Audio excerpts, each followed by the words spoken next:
Bom dia, queridos. Graça e paz do Senhor Jesus. Que esta graça inunde o seu coração de muita alegria nesse dia.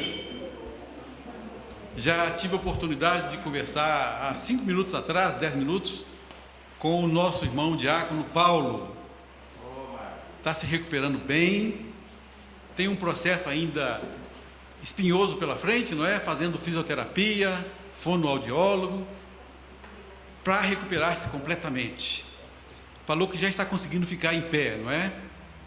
2 semanas entubado e no CTI, de fato, carece desse processo de recuperação. Que Deus o abençoe, continuemos orando pela sua completa restauração, não é? O que Deus fez até agora vai ficar muito mais fácil daqui para frente completar a boa obra. Logo, logo ele estará servindo na casa do Senhor novamente, não é? Ele e a Noemi. E Deus é bom. Deus é bom. O que nós temos visto no estudo de Josué mostra isso, não é? Deus é bom. Deus quer nos abençoar. Vimos aí 6 versículos no capítulo 1 dizendo: vocês vão agora passar a terra que eu prometi sob juramento dar aos vossos pais. Que bênção, não é? Domingo passado nós vimos exatamente isso. Respondemos às perguntas: se o Senhor deu a terra ao povo, por que eles tiveram de guerrear?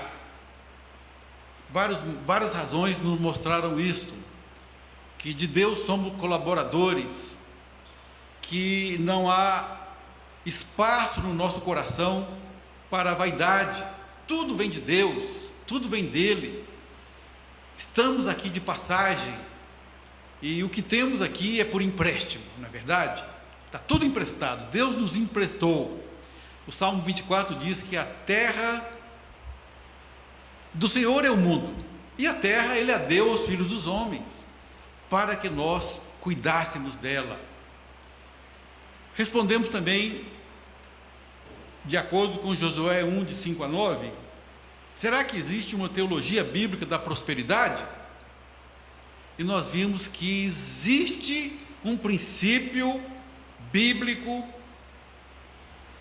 pelo qual Deus quer nos abençoar.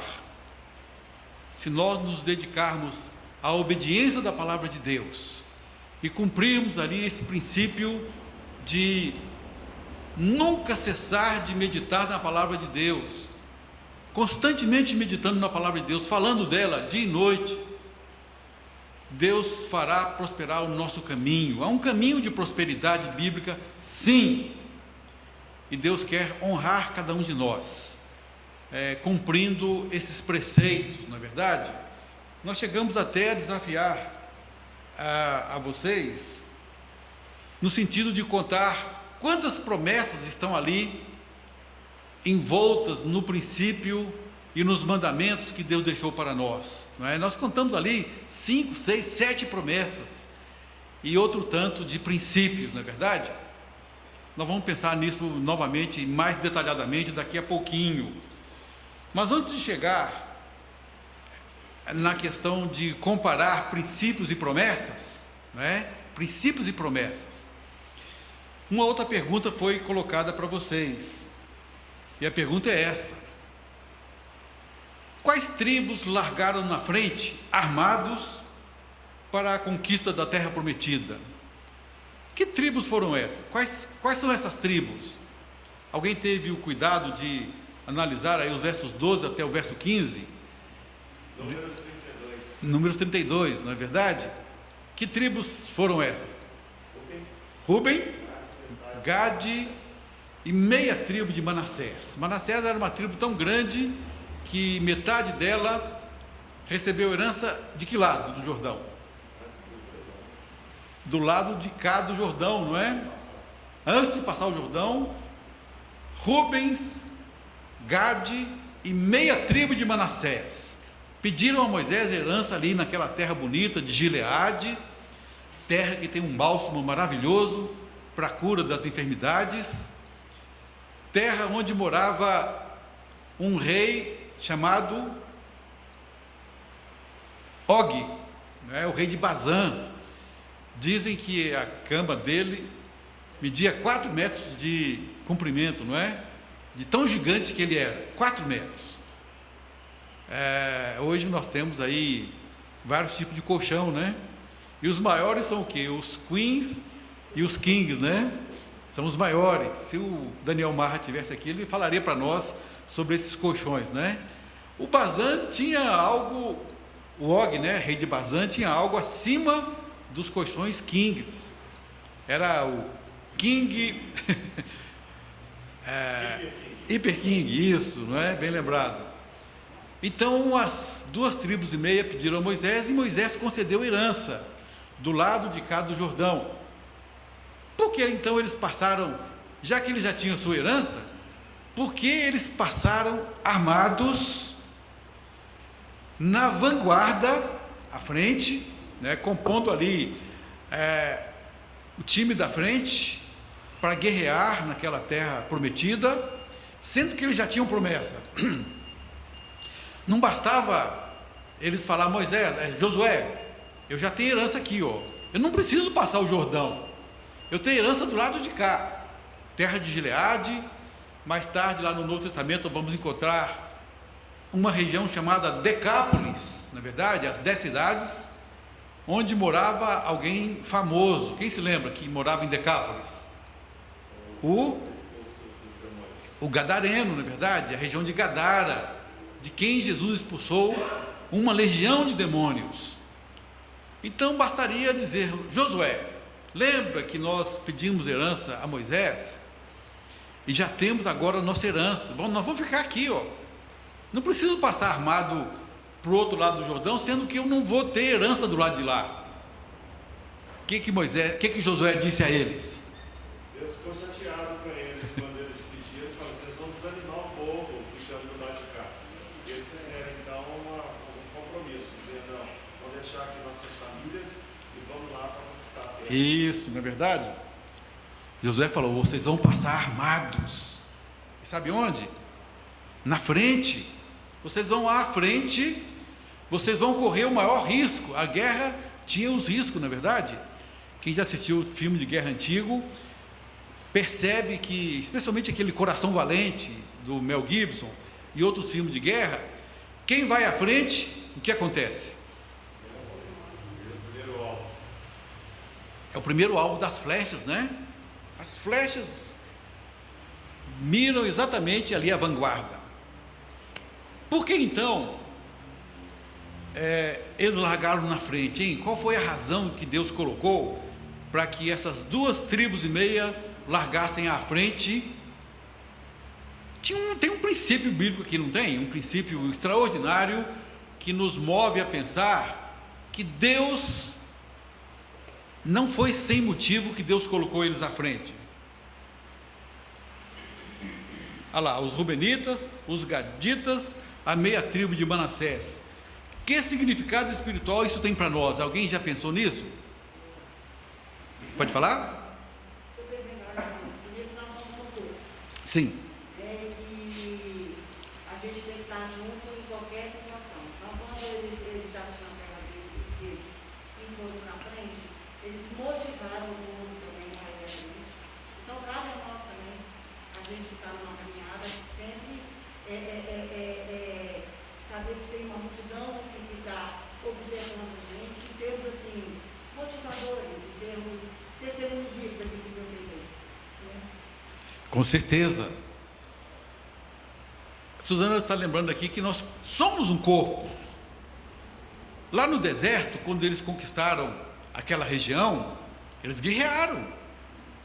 E quem guerreou para a conquista daquela região? Og, rei de Bazã, Gileade. Quem foi que guerreou? Foi o corpo, né? As 12 tribos guerrearam. Então não faria sentido que agora 2 tribos e meia que foram ajudadas e foram abençoadas pelo corpo todo, agora abandonassem os seus irmãos. Eu já estou do lado de cá, né? Eu já tenho herança, não preciso passar o Jordão. Não é por aí não. Essa é a primeira razão. Tem alguma outra razão? Sim. Realmente os levitas iam à frente. Não sei se eles Não, eles realmente não eram levitas, né? São rubenitas, gaditas e manassetitas, vamos dizer assim, né? Meia tribo de Manassés. Pastor, quem está geralmente firmado na terra, ou seja, firmado no Evangelho, é que tem que ir na frente, porque esse está armado, com a espada, escudo, está pronto para batalha. Então eles estavam firmados na terra, assentados na terra. Então, espiritualmente, quem estiver firmado na terra, vá à frente. Amém, amém. É isso mesmo, não é? Espiritualmente falando, é isso mesmo. Quem já tomou posse da bênção, vamos dizer assim, quem já amadureceu a sua posse, a sua possessão, tem que ser o primeiro a abençoar os outros. Eles largaram na frente exatamente por isso. Não há lugar no corpo de Cristo para cruzar os braços, não é? Né, pastor? Né, Renato?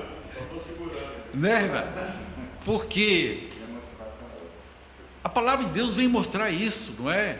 Romanos 14 fala assim: olha, você que é forte na fé, abençoe o mais fraco. O forte na fé faz concessões até para o mais fraco. Precisamos fazer concessões. Não é que a gente vai perder a nossa liberdade porque o fraco está nos observando, mas as concessões que precisamos fazer são bíblicas.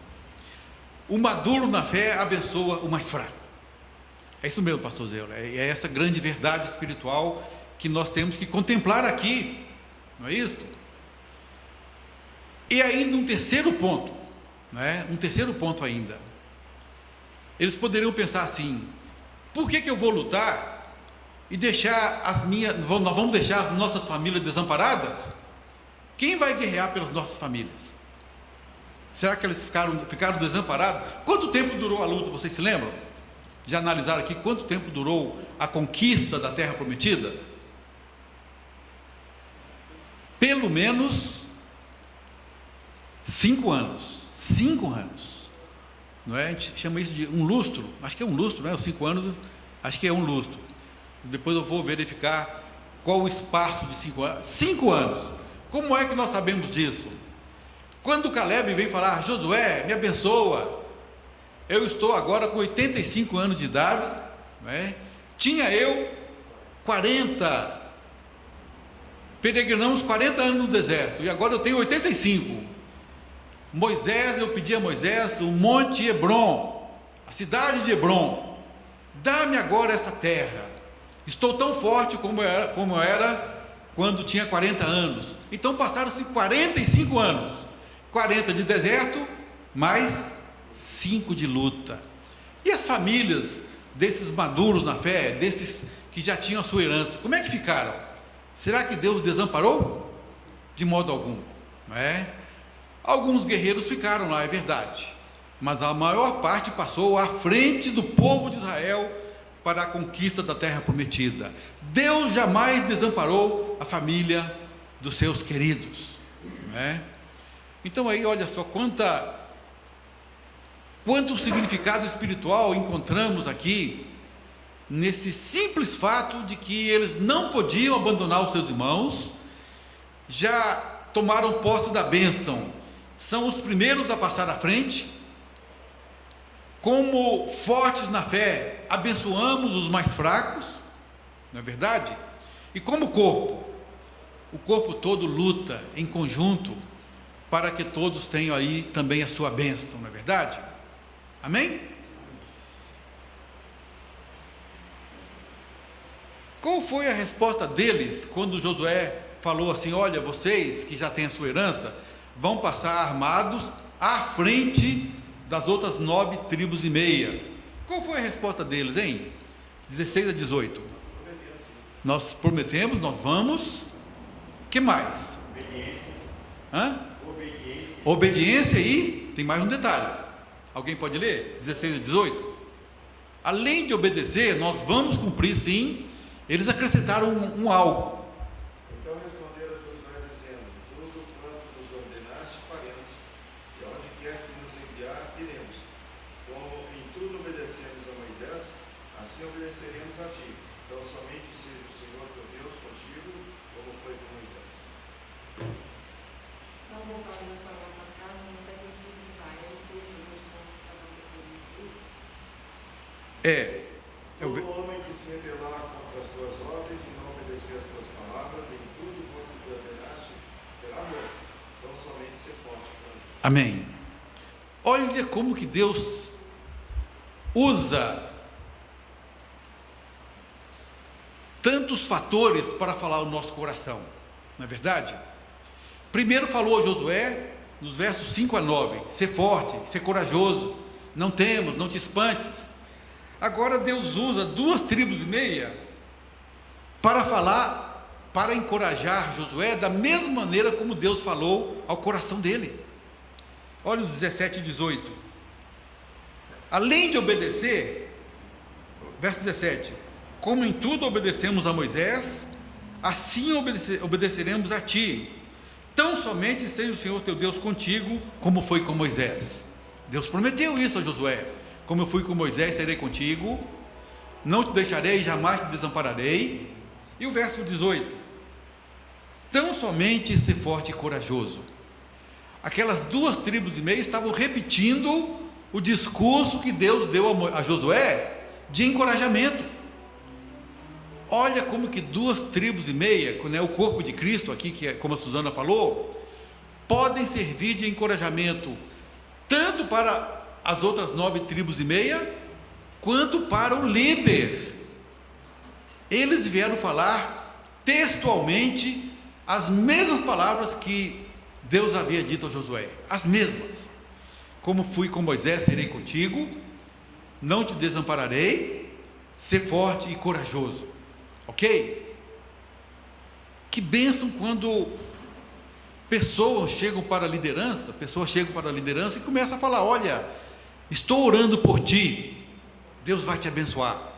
Eu me lembro agora que um varão de Deus, um homem poderoso em palavras, do século XIX, pregador assim, de mão cheia, se não me engano foi o Spurgeon ou o George Miller, e 2 senhoras assim, idosas, não é? Eu não sei se elas tinham a idade da irmã Bia, que está chegando agora ali, não é? 2 senhoras vieram falar com aquele homem de Deus valoroso, pregador de mão cheia: ô meu irmão, temos orado pelo Senhor todo dia, para que o Senhor te dê palavra erudita, palavra boa. E ele voltou para casa, foi para casa assim: quem são essas 2 velhinhas dizendo que estão orando por mim? Eu não preciso delas. Quando ele chegou em casa, tomou um puxão de orelha do Espírito Santo tão grande, não é? Tomou um puxão de orelha assim: por quê? Você não precisa delas? Eu levantei aquelas 2 mulheres valorosas de oração, intercessoras, para te abençoar, e você está dizendo que não precisa delas? Queridos, na semana seguinte ele chegou à igreja, não é? No local de celebração, no local de pregação, e deu um abraço tão gostoso naquelas 2 senhoras idosas que estavam orando por ele, e falou: ô minhas irmãs, continue orando por mim, eu preciso, quero a oração de vocês, não é? Queridos, a liderança precisa. Quero dizer a vocês que a liderança precisa de 2,5 tribos, de 12 tribos que se levantem para falar: como em tudo obedecemos a Moisés, assim obedeceremos a ti. Tão somente seja o Senhor teu Deus contigo, como foi com Moisés. Ser forte e corajoso, não temas, não te espantes.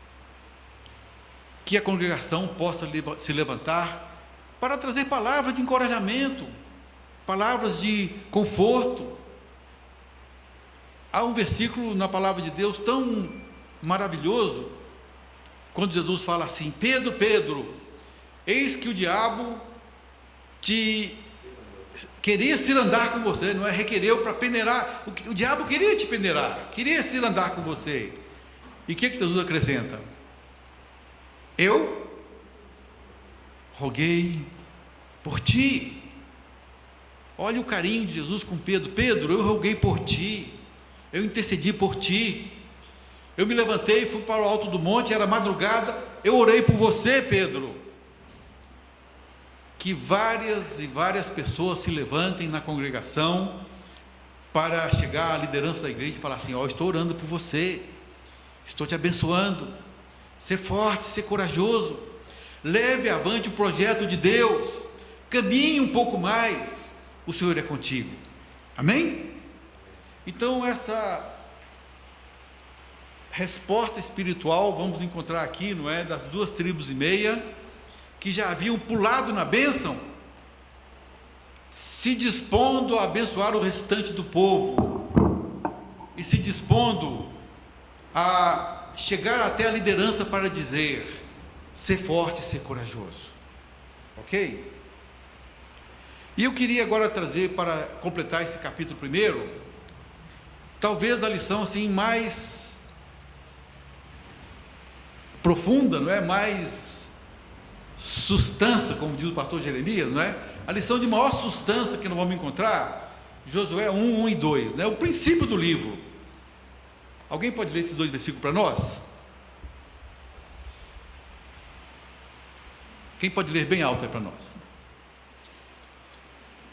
Depois que Moisés, servo do Senhor, morreu, o Senhor falou a Josué, filho de Nun, auxiliar de Moisés, dizendo: Moisés, meu servo, está morto.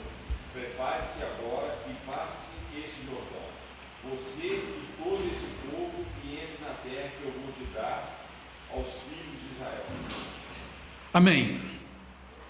Moisés, meu servo, é morto. Fim de uma era, fim de uma jornada em que o povo ali no Egito, não é, aprendeu a confiar no Senhor. Houve murmurações quando Moisés chegou lá e começou a falar: Faraó, deixa meu povo ir, caminho de 3 dias.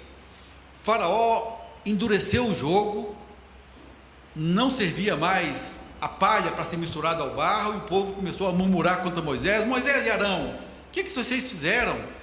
A nossa vida estava mais ou menos boa, não é? Somos escravos, mas tínhamos paneladas para comer aqui no Egito, e agora vocês estão induzindo o Faraó a endurecer o jogo contra nós. 10 pragas no Egito, Deus vindicou ali a sua justiça com os deuses do Egito, não é? As 10 pragas estavam exatamente julgando os deuses do Egito, até que o povo aprendesse a caminhar, a confiar, a saber que Deus tinha uma promessa de dar uma posse de uma terra maravilhosa que emana leite e mel. O fim de uma jornada. E Deus vem e comissiona Josué, não é verdade? Josué, Moisés, meu servo, é morto.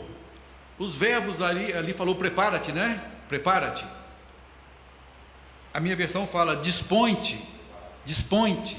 Alguém tem outra versão? Dispõe-te, prepara-te. Tem uma terceira. Levanta-te. Levanta-te. Essa versão é boa também, né? Levanta-te, não é? Não fique prostrado. Eu sei que há um luto de 30 dias, é verdade, mas levanta-te, dispõe-te, prepara-te, porque você vai fazer esse povo herdar a terra prometida. Você vai conduzir esse povo até a herança que eu prometi a Abraão, Isaque e Jacó, 430 anos atrás. Que simbologia, não é? Que simbologia nós vamos encontrar aqui agora para fechar esse capítulo 1 com chave de ouro. A missão de Josué e a continuação dos propósitos de Deus quanto a introduzir Israel na terra prometida tem certas razões tipológicas, tipos de Deus, tipos que Deus, não é? Paulo fala lá em 1 Coríntios 10, que tudo quanto outrora foi escrito para quê? Para o nosso ensino, para nós.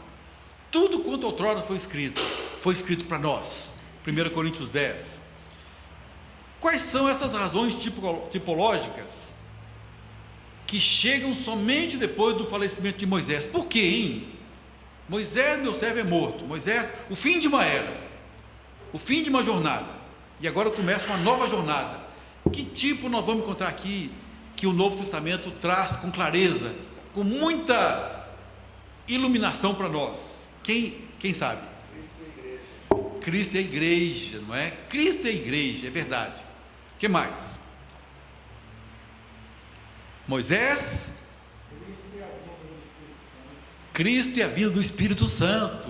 A terra prometida simboliza essa vida vitoriosa do Espírito Santo, né? O poder do Espírito Santo, as novidades do Espírito Santo. Que mais? Qual versículo lá do Novo Testamento traz isso com muita clareza? A lei e os profetas vieram até João. A partir de agora é anunciado o reino, não é verdade? É exatamente isso, não é? Moisés representando a lei dada no Sinai. Josué, pelo significado do seu nome, tipifica quem? Josué, Jesus. Vimos isso aqui na primeira aula, né? Josué, Jesus. Josué, Isaías, Oséias, Jesus. Tem a mesma raiz, o mesmo radical. Josué, Isaías, Oséias, Jesus. Quem conhece a profecia de Isaías? Isaías é chamado o Evangelho do Antigo Testamento. Tão carregado de Evangelho ele é. Isaías está carregado com as palavras do Evangelho, não é? E Oséias, quem conhece a história de Oséias, o amor tão grande que ele demonstrou à sua esposa, não é? O pastor Ari falou aqui, Jesus e a igreja. Josué, salvador do mundo, não é? José também, salvador do mundo. José, Josué, Isaías, Oséias, Jesus, Yeshua. Se Moisés representa a lei, Josué representa o Senhor Jesus. Então nós temos aqui Moisés, meu servo, é morto. A partir de agora, Jesus conduz o povo para entrar em Canaã. Josué é tipo de Cristo. Olha quanto significado encontramos em 2 versículos de Josué 1 e 2, não é verdade? Moisés retrata a lei que não consegue nos conduzir à vida abundante e salvadora de Cristo. Aquele povo peregrinou 40 anos, acostumado a comer maná, já começando a identificar tipologias, não é? Vários tipos de Cristo que foram passados ali no deserto. Quantas coisas simbolizam o Senhor Jesus ali no deserto? Alguém tem uma ideia? O que foi que eles experimentaram no deserto que são também tipos de Cristo? O maná, o pão da vida. Vossos pais comeram maná no deserto e morreram. Agora vocês precisam comer da minha carne e beber do meu sangue. João capítulo 6. O que mais? A água da rocha. Beberam, Paulo fala que eles beberam de uma rocha que os seguia, e essa rocha era Cristo. Eu fico imaginando, queridos, houve tanto milagre no deserto que eu não duvido que a pedra caminhava acompanhando o povo, porque Paulo fala de uma pedra que os seguia, e essa pedra é Cristo. Eles beberam daquela pedra, então eu não duvido que a pedra seguia o povo, tá? O que mais? Coluna de fogo, não é? Que era um tipo do Espírito Santo, não é? Ela era a presença de Deus, a Shekinah de Deus ali naquela coluna, que durante o dia trazia sombra. O deserto, queridos, chega a 40, 50 graus. E à noite é o contrário, o deserto fica frio. A coluna de fogo à noite aquecia para que eles não tivessem frio. O que mais? Luz, com certeza, luz que ilumina, luz que guia. O tabernáculo. E nós mereceríamos aqui 1 ano de estudo do tabernáculo só para ver os tipos de Cristo dentro do tabernáculo. Pois não, Irã? Tinha a sombra também que acompanhava. Sim, a sombra durante o dia, não é verdade? Servia como a sombra do Onipotente. A sombra do Onipotente, de Salmo 91, é verdade. Logo que saíram do Egito, eles foram beber de uma água, não é verdade? E aquela água estava amarga, as águas de Mara, amarga. O que foi que Moisés fez?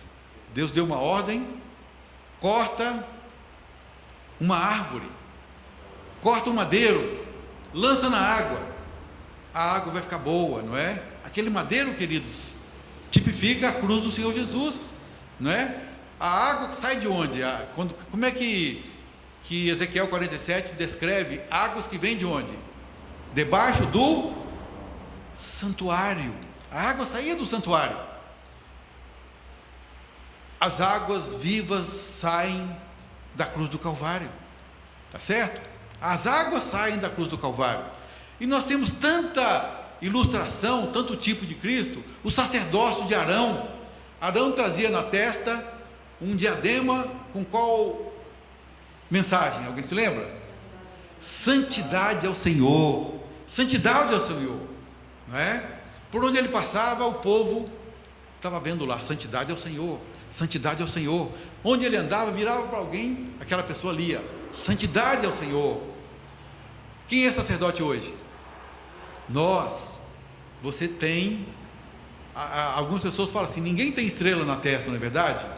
Nós temos uma mensagem na testa, no coração, com a nossa vida, de santidade ao Senhor. Essa é a nossa mensagem. Tabernáculo, sacerdócio, outro estudo que merece aí ser aprofundado, não é? O sacerdote carregava no peitoral o que? Alguém se lembra? 12 pedras, não é? 12 pedras, cada uma simbolizando uma tribo. Então ele trazia o povo onde? No peito, no coração. E onde mais ele carregava as pedras? Alguém se lembra? Em cada ombro, 6 pedras em cada ombro de ônix, 6 pedras de ônix. Olha a simbologia, né, maravilhosa do Senhor Jesus, que nos ama, nós estamos no coração dele, e ao mesmo tempo, quando é necessário, nos sustenta, nos carrega. Isaías fala isso, né? Povo de Israel, carreguei vocês, eu carreguei vocês no colo. Deus carregando o seu povo. Pois bem, os sacrifícios, nossa, quanta simbologia ali em cada sacrifício. O holocausto, oferta de manjares, oferta pelo pecado, todas elas apontando para o Senhor Jesus, todas, sem exceção, todas elas apontam para Cristo. Só que, embora apontasse para Cristo, a lei não conseguia remover o pecado ou providenciar a salvação, não conseguia. A lei trazia ali o que? O dedo apontando o pecado. A lei cristaliza o pecado. Paulo fala assim, eu não saberia que eu estava em pecado se a lei não dissesse, não furtarás, não adulterarás, não matarás. A lei então, ela aponta o pecado, mas ela não tinha o poder de remover o pecado. Por quê, hein?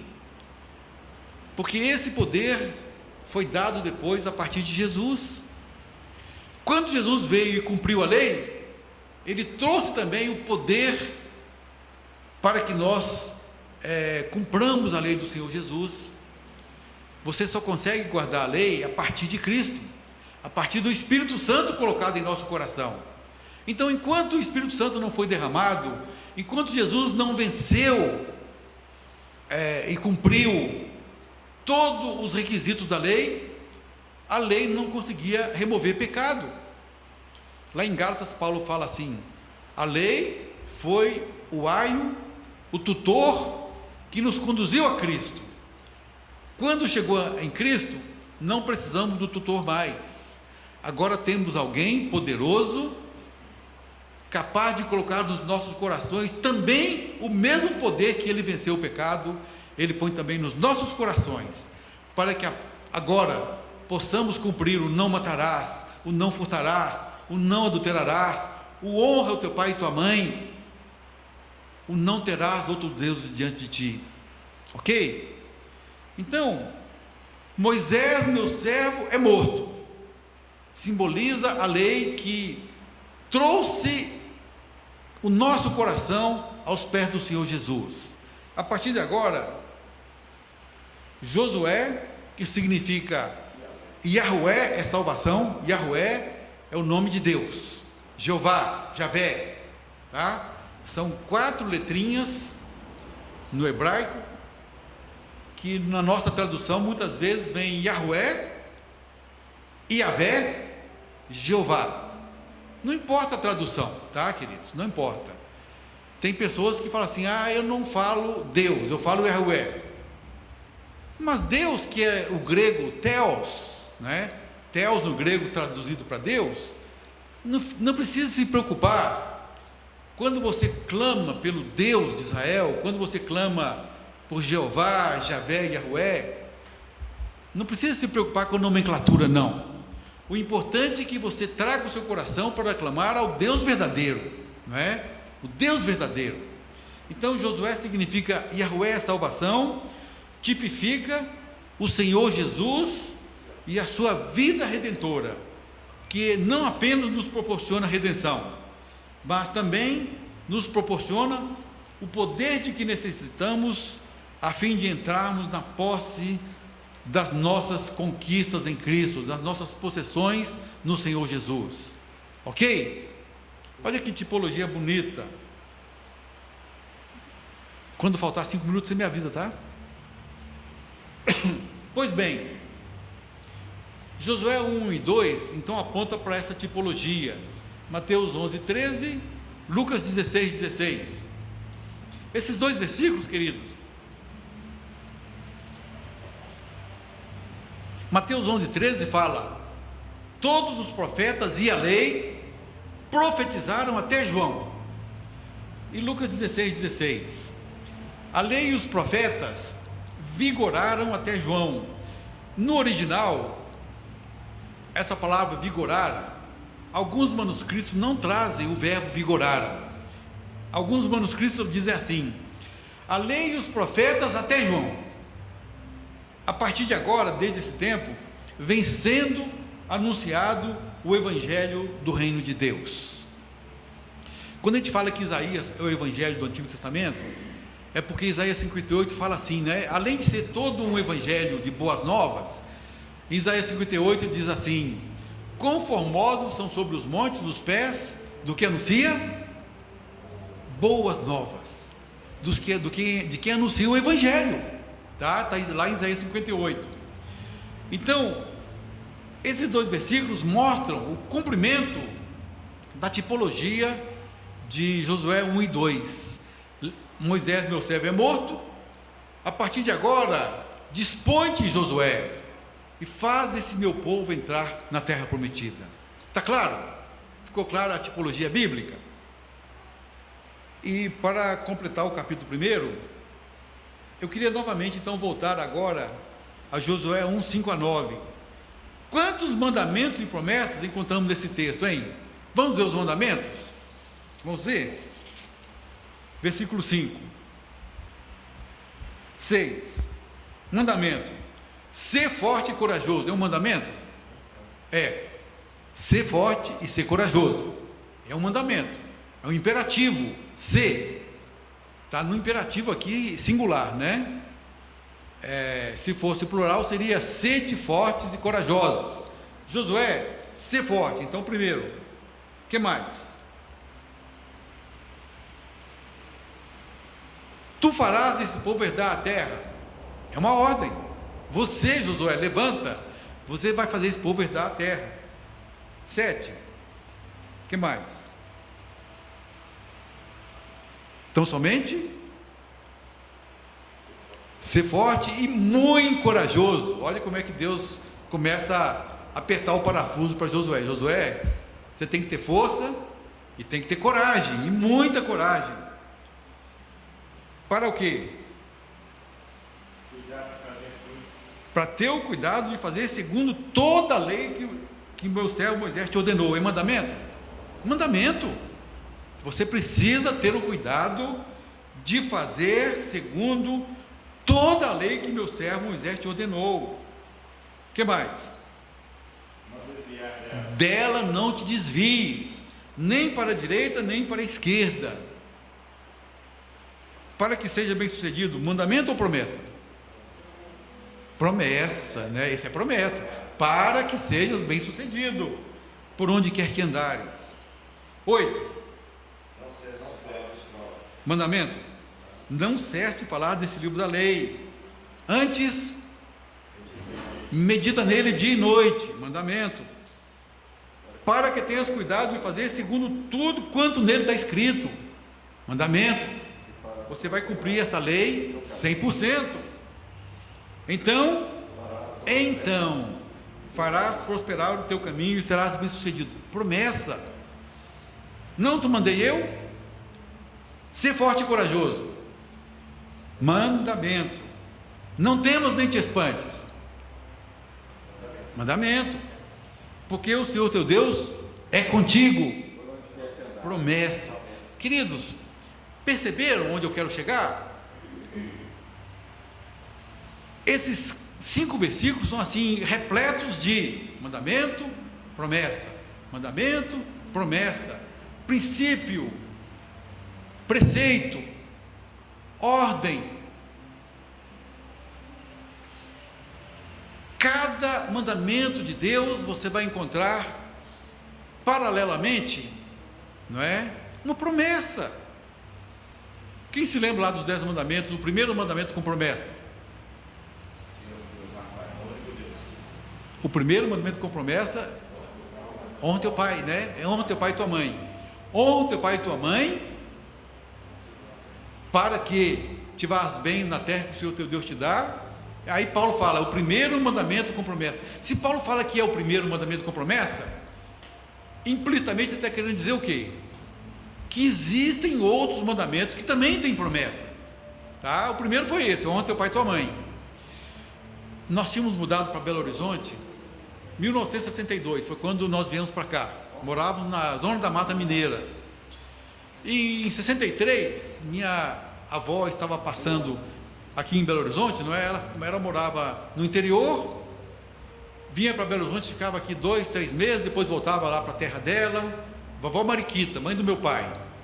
Em 63, meu pai, tendo uma hemorragia estomacal, e sempre teve problema de estômago, e ele ali chorando de dor, e a minha irmã, a Wanda, novinha, eu vim para cá com 8, 9 anos, eu tinha 10 anos, 63, 10, 11 anos. A Wanda mais nova do que eu, devia ter uns 7, 8. Chorando, aí minha avó falou assim, ô Vandinha, ô minha neta, não chora não, fica tranquila, seu pai não vai morrer não. Ele, quando menino, foi muito obediente a mim e ao Mussi, né? Mussi Jorge Salum, meu avô. Ele foi muito obediente aos pais. E a Bíblia fala, e eu creio na Bíblia, honra teu pai e tua mãe para que se prolongue os teus dias. Seu pai não vai morrer não. 63. A Vandinha parou de chorar, a minha irmã parou de chorar. E eu fiquei pensando agora, relembrando a história com meu pai e minha mãe. Meu pai, Deus o levou, já tem 9, 10 anos. Aos 83 anos, meu pai viveu até os 83 anos, cheio de problema no estômago, fez 2 cirurgias de úlcera. Depois Deus o levou aos 83, tem 10 anos apenas que ele faleceu. Mas em 63, a minha avó mostrou a fé ingênua de uma criança. Deus falou que nós vamos viver, não é? Vai se prolongar os dias na face da terra por honrar pai e mãe. Ela creu, ela acreditou, e Deus honrou essa fé. Deus honrou a sua promessa. Meu pai viveu até 83 anos de idade. E hoje eu estou indo aqui almoçar lá com a minha mãe, não é? Os filhos estão indo lá hoje. Ela está completando 93, não é? Vamos ter um almoço com ela lá, abençoando. 27 de setembro, que bênção! Existe uma promessa paralelamente aos mandamentos de Deus, aos princípios de Deus. Josué acreditou, Josué confiou. Vai, Josué, você vai encontrar, no nosso estudo nós vamos encontrar. Josué levantou-se de madrugada e foi. Ele tinha pressa. Deus deu uma ordem, eu tenho pressa em obedecer. Reuniu o povo de madrugada, nós vamos encontrar um momento em que eles marcharam 32 quilômetros de subida para guerrear, para proteger uma cidade. Marcharam durante a noite, uma noite inteira de marcha forçada, 32 quilômetros. Chegou lá para proteger a cidade dos gibeonitas, que nem povo de Deus era, Mas como eles tinham feito aliança com eles, eles foram lá proteger os gibeonitas, marcharam durante a noite, guerrearam, e Deus deu a vitória sobre os reis que haviam invadido Gibeon. Deus deu uma ordem, queridos. Pastor Jeremias costumava falar assim, não é? Deus quer falar contigo, não procura cadeira não, senta onde você estiver, não busca cadeira não, obedeça a Deus, ouça a voz de Deus. Josué fazia isso porque ele acreditou nos mandamentos e nas promessas. Pastor, Pois não, nós hoje estamos assistindo uma, digamos, pregação em que o Senhor faz a promessa e você, em contrapartida, faz um negócio com Deus. É a questão do... barganha, É né? a prosperidade. Barganha. Então, é importante, o senhor falou anteriormente que nós precisamos dar suporte para os mais novos. na Sim, fé, sim. e isso fique bem latente, né? Que não é uma negociada, né? Não. É uma permuta. Não é uma permuta, mas é confiar nas promessas de Deus, né? Precisamos confiar nas promessas de Deus. Deus tem promessas para nós, e a Bíblia fala lá no Novo Testamento que cada uma promessa dele tem o quê? Tem o seu sim, tem o seu amém. No original é amém. Cada promessa tem o amém de Deus. Nós costumamos orar e cada um falar amém. Deus dá o seu amém na sua promessa. Vamos confiar nisso, né? Qual o apelo de Deus a Josué repetido 3 vezes, hein? Nesse texto. Ser forte e corajoso, é isso mesmo. Ser forte e corajoso. Ser corajoso e forte. Procura depois aí no Google, você vai achar lá um belo poema do Gioia Júnior. Ser corajoso e forte, não é? Aqui fala ser forte e corajoso. Na Bíblia fala ser forte e corajoso. Na minha memória estava o poema do Gioia Júnior. Gioia Júnior é um servo de Deus. Ele foi político em São Paulo, chegou à Câmara Federal, deputado federal, um homem de Deus que honrou o nome do Senhor. Tem poemas maravilhosos. Vale a pena você procurar lá, Ser Corajoso e Forte, Gioia Júnior. Você vai ler um poema lindíssimo. Como é que nós sabemos que essa palavra não é apenas para Josué? Alguém pode ler? Josué 10, 25. Josué capítulo 10, versículo 25. Josué compreendeu isso muito bem. 1,18 nós já lemos. 2,5 tribos dizendo: Josué, ser forte e corajoso. 10, 25. Então Josué lhes disse: não temais, nem vos atemorizeis, sede fortes e corajosos, porque assim fará o Senhor a todos os vossos inimigos, contra os quais pelejares. Amém. Josué está agora repassando a quem? As tribos. Não os temais. Aqui tem gigantes? Tem gigantes. Aqui tem reis poderosos? Tem reis poderosos. Tem cidades fortificadas? Jericó? Tem. Não os temais. Que mais? Sede fortes e corajosos. Josué entendeu que o que ele recebeu, ele tinha agora que passar essa mensagem de fortaleza. Tribo de Israel, vocês não precisam temer nada, Deus está conosco. Nós vamos... Ele deve ter se lembrado de Caleb, não é? Lá em Números, lá no deserto, quando Caleb falou assim: por que vocês estão temendo? Pega um pedaço de pão. O que você faz com um pedaço de pão? Você parte com a mão, não é? Eu costumo usar a faca, mas a Márcia é mais afoita. Ela chega lá, de repente eu encontro lá pão assim, cortado com a mão, não é? Aí eu vou e passo a faca de novo para acertar o pão. A Márcia pega o pão e com a mão mesmo passa a manteiga e come, não é? É isso que Caleb falou lá em Números: como pão podemos devorá-los. Agora Josué repete, né? Talvez lembrando a mensagem lá de Números 14, não é? Terminou? Ele fala assim: não os temais. Tem gigantes? Tem demônios? Tem demônios? Não os temais. Sede fortes e corajosos, porque o nosso Deus está conosco. Deus está conosco. Querido, não consegui terminar não, mas sem a força e a coragem pessoal de Deus, fracassaremos. Mas Deus está dizendo: não os temais. Falando em termos bíblicos, de onde provém a força moral e a coragem para enfrentarmos os desafios que Deus nos propõe? De onde vem a nossa força e a coragem? De onde? A nossa fé no Senhor. Que mais? Do Espírito Santo, não é? Recebereis poder ao descer sobre vós o Espírito Santo. Vocês vão receber dinamismo, dinamite. Para que temer? Vocês vão temer o quê? Já no Salmo 27, o salmista já falava: o que me pode fazer o mortal? O que me pode fazer o homem? Romanos 16, Paulo fala: o Deus da paz esmagará em breve a Satanás debaixo dos vossos pés. A vitória sobre Satanás, queridos, é o corpo de Cristo vencendo. O corpo de Cristo somos nós. Satanás está derrotado debaixo dos nossos pés, porque a igreja é o corpo de Cristo. Os pés de Cristo são a igreja, não é?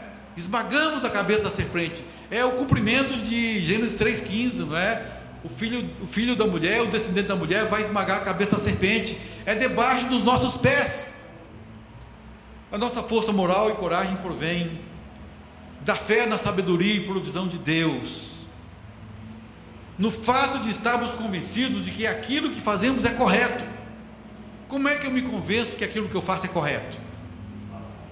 Paz no coração, obediência à palavra. É o que Deus acabou de falar: Josué, não te desvie nem para a esquerda nem para a direita. Essa palavra é a verdade. Convença-se de que essa palavra é a verdade. Não se desvie nem para a esquerda nem para a direita. Você não precisa temer nada. Por quê? Ninguém pode nada contra a verdade. O mundo não pode nada contra a verdade. Se você viver uma vida de verdade, você vai temer o quê? É o que Daniel vivia, né? Uma vida de verdade, fidelidade. Daniel fiel, um homem em que habitava um espírito excelente de Deus. Vieram acusá-lo, lançado na cova dos leões. O que Deus fez? Mandou um anjo para fechar a boca dos leões, né? No dia seguinte o rei vem: Daniel, por acaso o teu Deus a quem tu serves te livrou? Ó rei, vive eternamente. O Deus a quem eu sirvo mandou os anjos que fecharam a boca dos leões, porque ele não encontrou em mim nada de errado. Eu estou vivendo corretamente, rei. Eu sirvo a um Deus e eu sirvo de todo o coração. Então, a nossa força moral e coragem provém de reconhecer o seu propósito e o seu chamado. Josué 1, de 1 a 4. Quando eu reconheço o propósito de Deus, vou fazer esse povo herdar a terra. Confiar e descansar nas promessas de Deus, acabamos de ver aqui agora. E, finalmente, renovar-se diariamente nos princípios da palavra de Deus. Amém, queridos? Eu tenho que liberar ali o meu irmão para ele levar para lá a filmadora, né, para o culto. Que o Senhor te abençoe, que o Senhor te honre. Ser forte e corajoso. Amém. Não temas. Amém. Nenhum demônio pode fazer mal a nós. Amém. O Senhor te abençoe. Obrigado, queridos.